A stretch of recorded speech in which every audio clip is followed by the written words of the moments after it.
Welcome to World News Greenty, the place where global events come into focus. From breaking headlines to in-depth international coverage, we bring you the news that matters, fast and fact-checked. Stay with us, stay informed, and stay ahead. If you find our content valuable, don't forget to like the video, share it with others who care about the world, and subscribe to our channel for daily updates that keep you connected to the pulse of the planet. Here is the content of the news.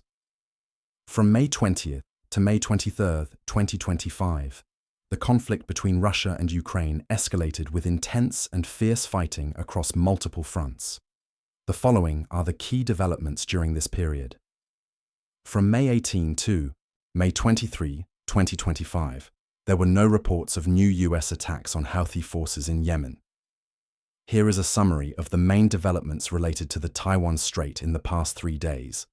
May 21st and 23, 2025. From May 23, 2025, the conflict between Russia and Ukraine intensified significantly, with fierce battles breaking out across multiple fronts. Below are the key developments during this period.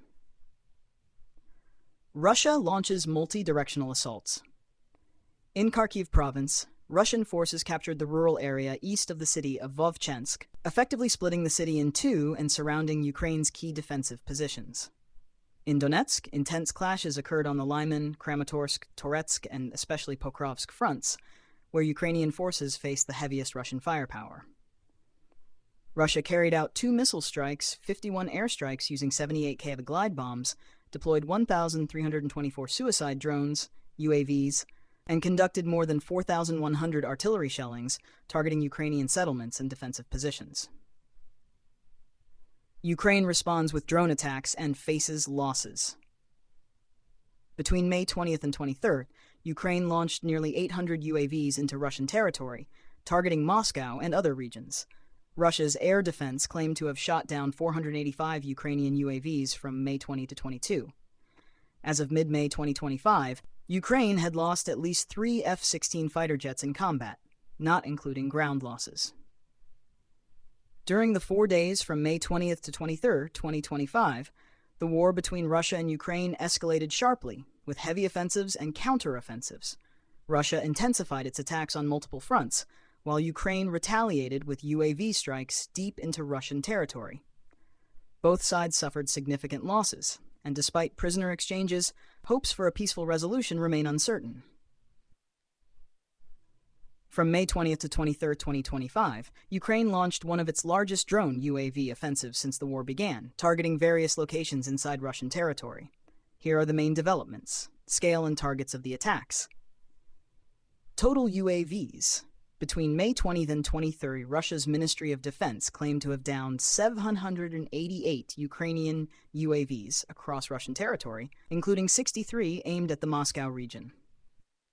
Affected areas. UAV strikes occurred in at least 13 Russian regions and Crimea, causing fires and casualties in areas like Kursk, Yelets, Ryazan, and Oryol. Strategic targets. One key target hit was a semiconductor components factory in Bolkov, Oryol region, which produces parts for missiles and fighter jets. Impact on infrastructure and civilians. Air disruptions. The drone attacks forced temporary closures of airports in Moscow due to UAV debris falling near airport zones. Civilian casualties. In Bryansk province, a UAV struck the village of Kamensky Khutor, killing at least one person and injuring another. Russia's response. Russia stated it used air defense systems to shoot down hundreds of UAVs, including 35 near Moscow on May 22nd. Retaliatory strikes.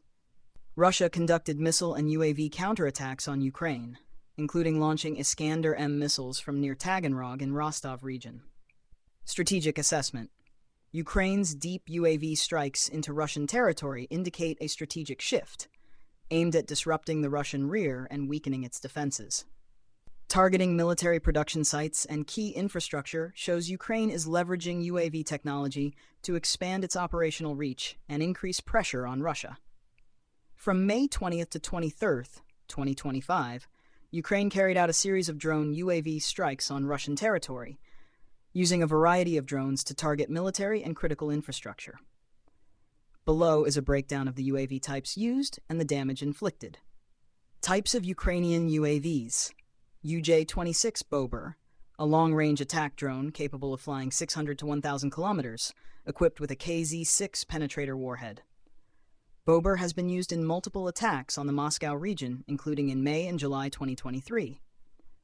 Palyanotsia, a jet-powered drone developed by Ukraine with a range of 600 to 700 kilometers and a payload of 50 to several hundred kilograms. It has been used to strike ammunition depots and military installations in Russia. AN-196 Houthi, a one-way strike drone equipped with artificial intelligence and satellite navigation with a range of 1,000 to 2,000 kilometers. Houthi has targeted oil refineries, industrial facilities, and military air bases. Dragon drone, a multi-rotor drone armed with thermite for setting targets on fire and destroying them. It has been used to attack Russian military positions, causing personnel and equipment losses. FPV drone, a small, inexpensive drone controlled via first-person view and armed with explosives, widely used to strike Russian military targets. Damage inflicted on Russia. Attacks on military infrastructure. Ukraine successfully targeted Russian radar systems, ammunition depots, and military facilities, including a notable strike on May 19, 2025. Fires and casualties. UAV strikes caused explosions and casualties in Kursk, Yelets, Ryazan, and Oryol. Air traffic disruptions. Drone attacks forced temporary shutdowns of Moscow airports, disrupting flight operations. Conclusion. Between May 20th and 23, 2025, Ukraine employed a diverse array of UAVs to strike Russian territory, inflicting significant damage on military and civilian infrastructure and disrupting air traffic. The use of long-range and high-tech UAVs reflects Ukraine's shift toward high-tech warfare strategies aimed at weakening Russia's defense and offensive capabilities. Prisoner exchange and peace talks. On May 23rd, Russia and Ukraine conducted their largest prisoner exchange since the war began, with each side releasing 390 individuals. Although peace talks were held in Istanbul on May 16th, the Kremlin stated on May 22nd that no agreement had been reached for a new round of negotiations with Ukraine. From May 18th to 23rd, 2025, there were no reports of new U.S. attacks on Houthi forces in Yemen. This is due to a ceasefire established between the U.S. and the Houthis on May 6, 2025, following nearly 2 months of intense airstrikes under Operation Rough Rider. U.S. Houthi ceasefire, effective from May 2025. On May 6, U.S. President Donald Trump announced the end of the air campaign against the Houthis, after the group agreed to halt attacks on commercial and U.S. naval vessels in the Red Sea and Gulf of Aden. The ceasefire, brokered by Oman, does not include a halt in Houthi attacks on Israel. The Houthis have continued to launch missiles into Israeli territory, prompting retaliatory airstrikes from Tel Aviv on Yemeni ports such as Hodeidah and Salif. Post-ceasefire developments. Despite the ceasefire, Houthi forces have continued their attacks on Israel. On May 22nd, the Israeli military reported intercepting two missiles launched from Yemen, raising concerns about a potential escalation in regional conflict. Meanwhile, the U.S. aircraft carrier USS Harry S. Truman has withdrawn from the Red Sea and is returning to its home port in Norfolk, Virginia, after completing its anti-Houthi mission. During the deployment, the carrier lost 3 F/A-18 Super Hornet fighter jets due to various incidents, including a friendly fire mishap from the cruiser USS Gettysburg. Summary. No U.S. airstrikes on the Houthis occurred between May 18 and 23, 2025. The U.S. Houthi ceasefire remains in effect, though the Houthis continue attacking Israel. The U.S. has withdrawn major forces from the region, while Israel has ramped up military actions against Houthi targets in Yemen. From May 15 to 23, 2025, Houthi forces in Yemen launched multiple ballistic missile attacks on Israel, specifically targeting the Tel Aviv area and Ben Gurion International Airport. These attacks were declared as acts of solidarity with the Palestinians in Gaza. Houthi attacks on Israel, May 18. Houthis launched 2 ballistic missiles from Yemen aimed at Ben Gurion International Airport. Both were intercepted by Israeli defense systems. May 26. Israel intercepted another 2 ballistic missiles fired from Yemen. The attacks triggered air raid sirens across multiple regions in Israel, causing widespread alarm. May 19. the Houthis declared they would blockade Israel's Haifa port, threatening to target ships entering and leaving the port in retaliation for Israel's military actions in Gaza. Impact on aviation and civilian life. Following the missile attacks, many international airlines, including British Airways, canceled flights to and from Israel through at least the end of July 2025 due to security concerns. Israel's response. In retaliation for the Houthi missile attacks, Israel launched airstrikes on Houthi targets in Yemen, including the ports of Hodeidah and Salif, as well as Sana'a International Airport. These strikes aimed to weaken the Houthis' military capabilities and prevent arms shipments from Iran. From May 15 to 23, 2025, Houthi forces launched numerous ballistic missile attacks on Israel, primarily targeting Ben Gurion International Airport. The attacks raised security concerns and led to widespread flight cancellations. Israel responded with airstrikes on Houthi targets in Yemen to degrade their military capabilities.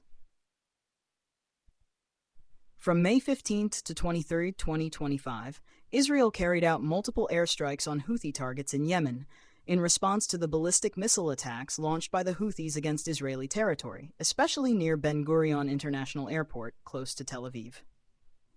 Israeli airstrikes on Yemen. May 5 to 6, Israel launched a series of airstrikes on Sana'a International Airport in Yemen's capital, aiming to disable infrastructure believed to be a hub for Houthi weapons and personnel transport. The strikes caused significant damage to the airport, including runways, aircraft, and other facilities. May 11 to 12, the Israeli Air Force conducted at least 10 airstrikes on 3 Houthi-controlled ports in western Yemen, Ras Isa, Hodeidah, and Salif. These attacks targeted infrastructure and fuel storage facilities, resulting in heavy damage and disrupting port operations. May 22, after intercepting a missile launched from Yemen, the Israeli military maintained a high alert status and vowed to respond forcefully to any hostile actions from the Houthis. Summary. Israel conducted several airstrikes on Houthi targets in Yemen, including Sana'a International Airport and key ports like Hodeidah, Ras Isa, and Salif. The airstrikes were in response to Houthi ballistic missile attacks on Israeli territory, especially around Ben Gurion Airport. Israel has declared its intention to continue military actions to counter threats from the Houthis and safeguard national security. Summary of key developments in the Taiwan Strait. May Hamimot to Hamidur Hanivan. China increases military and media pressure. Anti-Taiwan president propaganda. China continues its propaganda campaign aimed at undermining Taiwanese President Lai Ching-te, particularly on the anniversary of his first year in office. Chinese state media accused President Lai of poor governance, claiming that China could manage Taiwan more effectively. Military maneuvers. China deployed multiple warships near the Taiwan Strait, raising international concerns about the potential for escalating conflict. Taiwan strengthens its defense capabilities. Development of UAV units. Taiwan is establishing drone UAV units within its Army and Navy and is working to build a domestic UAV industry to reduce reliance on Chinese components. The goal is to have over 3,200 domestically produced UAVs, with U.S. support in technology transfer and AI collaboration. Commitment to peace and defense. In his anniversary speech, President Lai Ching-te reaffirmed his commitment to maintaining peace with China, while also stressing Taiwan's determination to strengthen its defense capabilities. International reactions and investor concerns. Investor anxiety. Rising tensions have made international investors nervous about the possibility of conflict in the Taiwan Strait, prompting capital outflows from the Taiwanese stock market. However, some investors remain optimistic due to TSMC's crucial role in the global semiconductor industry. U.S.-Philippines joint exercises. The United States and the Philippines have conducted joint military drills in waters near the South China Sea, aiming to enhance maritime awareness and combat coordination amid increasing tensions with China. Diplomatic statements from Taiwan. Reaffirming sovereignty. Taiwan's Foreign Minister Joseph Wu stated that China has no right to decide Taiwan's national status, emphasizing that Taiwan is a democratic nation that determines its own future. He also expressed openness to dialogue with China to ease tensions. Ongoing tensions in the Taiwan Strait. The Taiwan Strait remains a hotspot of geopolitical tension, with China ramping up pressure and Taiwan responding with efforts to bolster its defense. The international community, especially investors and regional powers, are closely monitoring the situation to assess potential impacts on regional security and stability. As China launched large-scale military exercises near the strait in mid-May 2025, Taiwan responded with clear and specific actions to defend its sovereignty and maintain regional stability. Military response and surveillance. Taiwan's Ministry of National Defense has implemented tight surveillance of Chinese military activities. Taiwan's defense forces are closely monitoring PLA ships and aircraft operating near the island's maritime and aerial zones. While Taiwan has not launched direct countermeasures, it remains on high alert and prepared to respond to any escalation. Political and diplomatic stance. President Lai Ching-te, in his May 20th anniversary address, reiterated his commitment to peace and dialogue with China. He emphasized that only the people of Taiwan have the right to determine the island's future, and called on Beijing to respect the principle of equal dialogue instead of using military pressure. Foreign Minister Joseph Wu also condemned China's military actions, reiterating that Beijing has no authority over Taiwan's national status. He stressed that Taiwan is a democratic nation whose future must be decided by its own people. Strengthening defense capabilities. In response to growing threats, Taiwan is moving forward with its plan to build drone units within its military. The focus is on developing a domestic UAV industry, cutting dependency on Chinese parts, and enhancing asymmetric defense capabilities. Taiwan aims to possess over 3,200 locally made drones, backed by U.S. technology transfer and AI collaboration.